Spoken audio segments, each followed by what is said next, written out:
কাউকে খুন করা এটি কি ভালো কাজ না খারাপ কাজ? আপামর জনগণই বলবে যে এটি জঘন্যতম একটি অপরাধ। ধর্ম বর্ণ নির্বিশেষে সেকুলাররাও বলবে এটি জঘন্যতম একটি অপরাধ। কাউকে রেপ করা এটা কি ভালো কাজ না খারাপ কাজ? এই ক্ষেত্রেও সেম কোশ্চিন আসবে। কিন্তু দেখা যাচ্ছে যে আজ থেকে 30 বছর পরে কারো চিন্তাভাবনা অন্যরকম হয়ে যাচ্ছে। কেউ বলছে যে এটা কি আসলেই খারাপ কাজ, এটা কি আসলেই জঘন্যতম কাজ? এটা দুইটা ব্যক্তির মামলা, এটা তাদের পার্সোনাল বিষয়, তারা যা যা করতেছে করুক, এটা তো আমার তো কোনো ক্ষতি নেই। কেমন লাগবে যদি এইরকম ঘটনাগুলো ঘটে যায়? আমাদের চোখের সামনে এটার ঘটনা অলরেডি ঘটে গিয়েছে। Let's talk about this.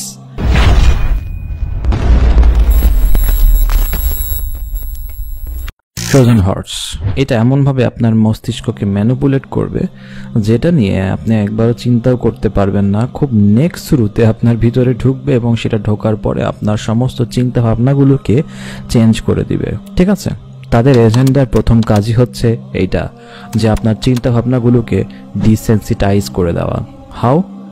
Suppose আপনার কলা খেতে পছন্দ কিন্তু আরেকজন আম খেতে পছন্দ করে।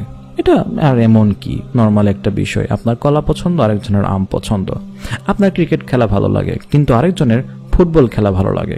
এটা আর এমন কি, এটার ভিতরে ডিফারেন্স তো তেমন কিছু নাই। ঠিক এইভাবে গ্রেট ইস্যুগুলোকে অথবা যে কোনো ধরনের অপরাধগুলোকে আপনার কাছে নর্মাল করে দেওয়া এবং আপনার মোরাল এথিক্সগুলোকে ডিসেন্সিটাইজ করে দেওয়া, এটা একদিনে করার মতো কোনো বিষয় নয়। এটা হচ্ছে ধীরে ধীরে স্লোলি একটা প্রসেস।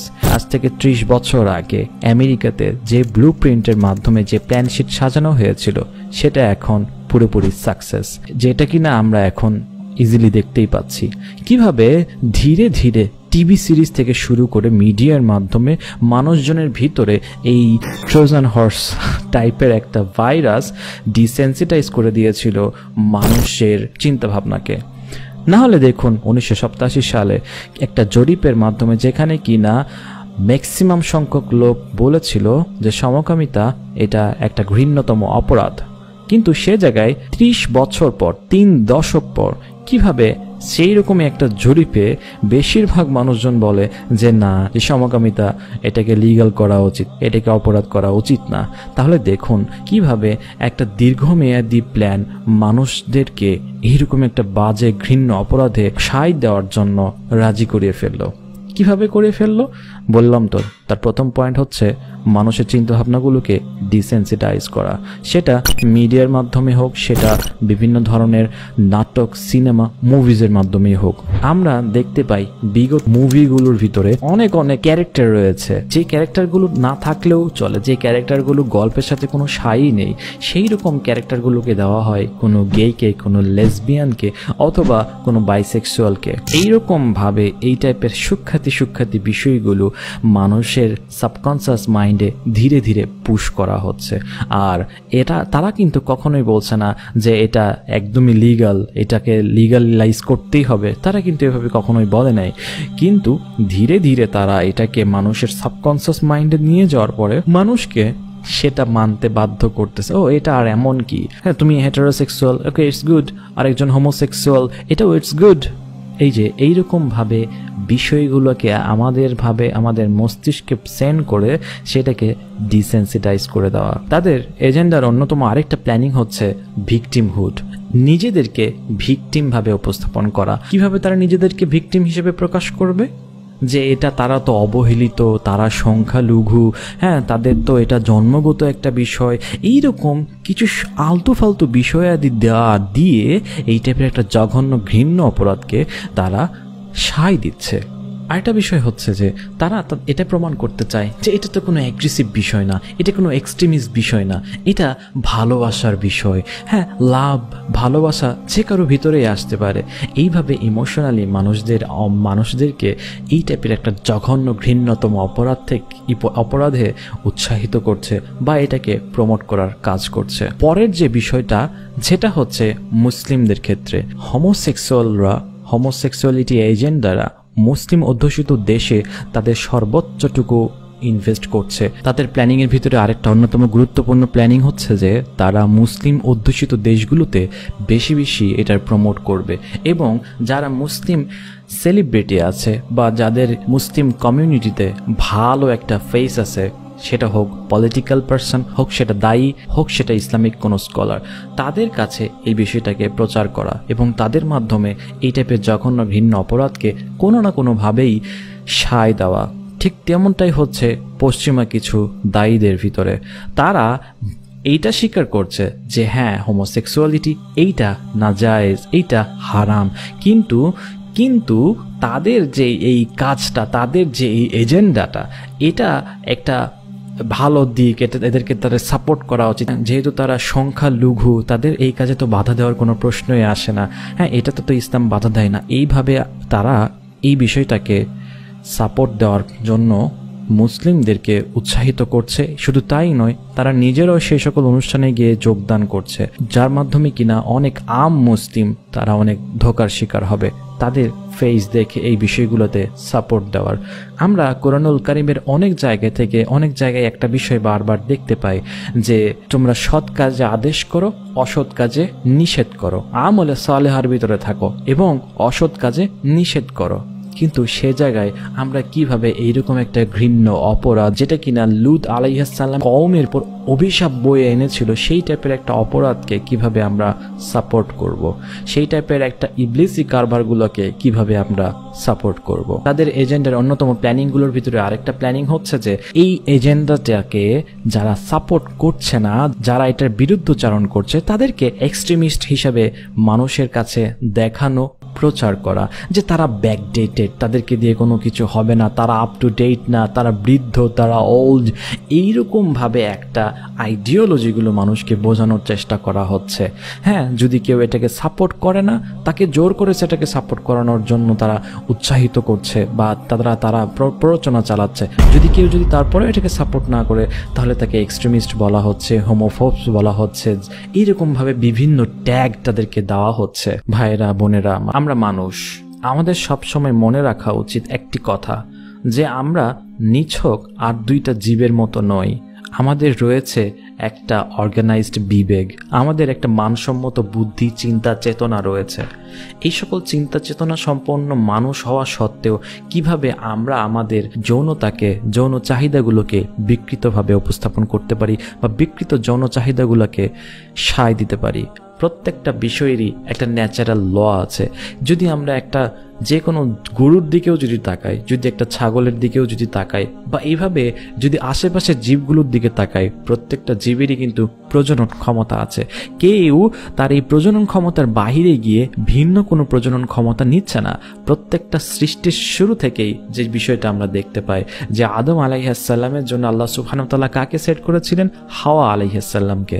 অর্থাৎ ছেলে মেয়ে একে অপরের জন্য তৈরি হয়েছে, এটা সৃষ্টির শুরু থেকেই আমরা দেখতে পাই। কিন্তু তারপরে এইরকম একটা জঘন্য অপরাধ, যেটি কিনা ছেলে ছেলেকে পছন্দ করবে, মেয়ে মেয়েকে পছন্দ করবে, কিভাবে সম্ভব? এই টাইপের বিকৃত মনা মানসিকতা কিভাবে একটা মানুষ নিজের ভিতরে নিতে পারে? এটা পুরো একটা জাগতিক একটা অপরাধ, মানব জাতির ক্ষতিস্বরূপ। কারণ প্রজনন যেহেতু হওয়া দরকার, প্রত্যেকটা প্রাণী বা যে কোনো প্রজাতি টিকে থাকার জন্য তার প্রজনন অত্যাবশ্যক। বিভিন্ন পড়াশোনার ফাঁকে আমরা দেখতে পাই যে বিলুপ্তগত প্রাণী যারা হয়ে গিয়েছে, আদতে যারা হয়ে গিয়েছে, হয় তাদের উপর কোনো বড় ধরনের ঝড় ঝাপটা বা বড় ধরনের কোনো কিছু ঘটনা ঘটেছে, অথবা তাদের প্রজনন নষ্ট হয়ে গিয়েছে। এখন মানুষের প্রজনন কিভাবে হয়? মানুষের প্রজনন হয় ছেলে মেয়ে একে অপরের মিল বন্ধনের মাধ্যমে। কিন্তু সেই ন্যাচারাল ফ্লোটাকে যদি একজন অন্যদিকে নিয়ে যায়, তাহলে মানুষের জাতির, মানুষ নামক প্রজাতির প্রজনন কি আদৌ সেটা ভবিষ্যতে যাবে? কখনোই সম্ভব নয়। এখন আসেন যে এইটা কি জন্মগতভাবে? যারা তাফসীরকারত আছেন ইতিহাসে, তাদের ব্যাখ্যা থেকে একটা বিষয় স্পষ্টত জানা যায় যে লূত আলাইহিস সালামের কওমের ভিতরে এই বিষয়টা এসেছিল একজন বহিরাগত নাগরিক থেকে, যে কিনা বাহির থেকে এসে লূত আলাইহিস সালামের জাতিদের ভিতরে এই ফিতনাটা ছড়িয়ে দিয়েছিল। তারপরেও বিভিন্ন তাফসীরকারকগণ বলেন যে ওই বাহিরের লোক শয়তানি হতে পারে, কারণ কোনো মানুষের পক্ষে, মানুষের মাথায় এরকম কোনো আইডিয়াও কখনো ছিল না শুরুর দিকে। তারপরে আরেকটা বিষয় লক্ষণীয়, যে এটা শুরুর দিকে শুধুমাত্র কয়েকজনের ভিতরেই প্রচলন ছিল, কিন্তু তারা এটাকে প্রোটেস্ট না করে তারা এটাকে সায় দেওয়ার কারণে এই বিষয়টা সামগ্রিকভাবে পুরো কওমের ভিতরে ছড়িয়ে ছিটিয়ে পড়ে যায় এবং সবাই এতে অভ্যস্ত হয়ে পড়ে। তাহলে দেখুন, এটা কি আসলে জন্মগত, নাকি একটা অপরাধকে সায় দেওয়ার ফলে সে আশেপাশে যাওয়ার ফলে নিজেও আপনি সেটাতে উদ্বুদ্ধ হয়ে পড়েন? এটা তো অবশ্যই বোঝা যাচ্ছে যেটা একটা শয়তানের চাল। হ্যাঁ, আমরা নিজেরাই অনেক সময় নিজেদেরকে কন্ট্রোল করতে পারি না, যে আমার ফ্রেন্ড একটু বিড়ি টানতেছে, এই বন্ধুদের তো একটু বিড়িটা টানি, আশেপাশে থাকলে একটু টানতেই মন চায় আমাদের, তাই না? ঠিক ঠিক তেমনি এইরকম একটা বিষয়টাতেও শয়তান মানুষের অন্তরে প্ররোচনা দেয়। আল্লাহ সুবহানাহু ওয়া তাআলা মানুষের অন্তরে কি হচ্ছে না হচ্ছেন সেটার শাস্তি কখনো দিবেন না আমাদেরকে, কিন্তু যদি মানুষ সেটাকে বাস্তবায়ন করে ফেলে তখন সেটার শাস্তি তাকে পেতে হবে। সুতরাং এই যে বিষয়গুলো, অন্তরে যে কুপ্রবৃত্তিগুলো আসা, এগুলো শয়তানের তরফ থেকে আসে। আমরা যেরকম নর্মালি অন্যান্য গুনাহ থেকে নিজেদেরকে হেফাজত করে রাখি, অন্যান্য গুনাহ থেকে নিজেদেরকে সেফ জোনে রাখি, এক্ষেত্রেও যদি আমরা নিজেদের খায়েশাতগুলোকে আল্লাহ সুবহানাহু ওয়া তাআলা যেভাবে বলছেন সেই অনুযায়ী যদি আমরা এগিয়ে যাই, তবেই কিন্তু আমাদের এইরকম ঘৃণ্য অপরাধের দিকে যাওয়ার কোনো সম্ভাবনাই নেই। যারা এই টাইপের চিন্তা চেতনা যাদের অন্তরে আসে, অন্তরের ভিতরে আছে, তারা আল্লাহকে ভয় করুন, আল্লাহকে ভয় করুন। আর একটা কথা সবসময় মাথায় রাখবেন, লা ইউকাল্লিফুল্লাহু নাফসান ইল্লা উসআহা। আল্লাহ মানুষকে তার সাধ্যাতীত কষ্ট কখনোই দেন না। অর্থাৎ যে কোনো পরীক্ষায় যদি আপনাকে আল্লাহ সুবহানাহু ওয়া তাআলা দেন, তার মানে অবশ্যই সেই পরীক্ষা থেকে পরিত্রাণের রাস্তাও আল্লাহ সুবহানাহু ওয়া তাআলা আপনার জন্য তৈরি করে রেখেছেন। সুতরাং আপনি যে একদম বাই ডিফল্টে এইরকম সেটা ভিন্ন কথা, কিন্তু যদি হয়েও থাকেন সেটার জন্য শরিয়াতের একটা রুলস অ্যান্ড রেগুলেশন আছে, সেই রুলস অ্যান্ড রেগুলেশন অনুযায়ী আপনাদেরকে এগোতে হবে। বাট কখনো এটা মনে করবেন না এটা হচ্ছে আমি জন্মগতভাবে এটা আমার পাওয়া। হ্যাঁ, এইরকম কোনো চিন্তা ভাবনাগুলো মাথায় আনবেন না দয়া করে। আল্লাহ সুবহানাহু ওয়া তাআলা নিষেধ করেছেন, সুতরাং আপনি সেদিকে যাবেন না। এটাই হচ্ছে আপনার রুলস হওয়া উচিত এজ এ মুসলিম হিসাবে, যে সামি'না ওয়া আতা'না, আমি শুনলাম এবং সে অনুযায়ী আমল করলাম এবং সেটা মানলাম, প্রশ্ন করতে গেলাম না কেন কিভাবে। সুতরাং ভাইয়েরা, আল্লাহকে ভয় করুন, আল্লাহকে ভয় করুন, সৎ কাজে আদেশ দিন, অসৎ কাজে নিষেধ করুন। এরকম ঘৃণ্য জঘন্যতম শয়তানি কারবারগুলোকে কখনো সাপোর্ট করবেন না, দয়া করে সেগুলোকে কখনো প্রমোট করবেন না, এবং সেগুলোর চিন্তা ভাবনাগুলো অন্তর থেকে সাথে সাথে সমূলে বিনষ্ট করে দিবেন। আল্লাহ যেন আমাদের সবাইকে এই টাইপের ফিতনা থেকে আমাদেরকে হেফাজত করুন। ওয়া আখিরু দাওয়ানা আনিল হামদুলিল্লাহি রাব্বিল আলামিন। আসসালামু আলাইকুম ওয়া রাহমাতুল্লাহি ওয়া বারাকাতুহু।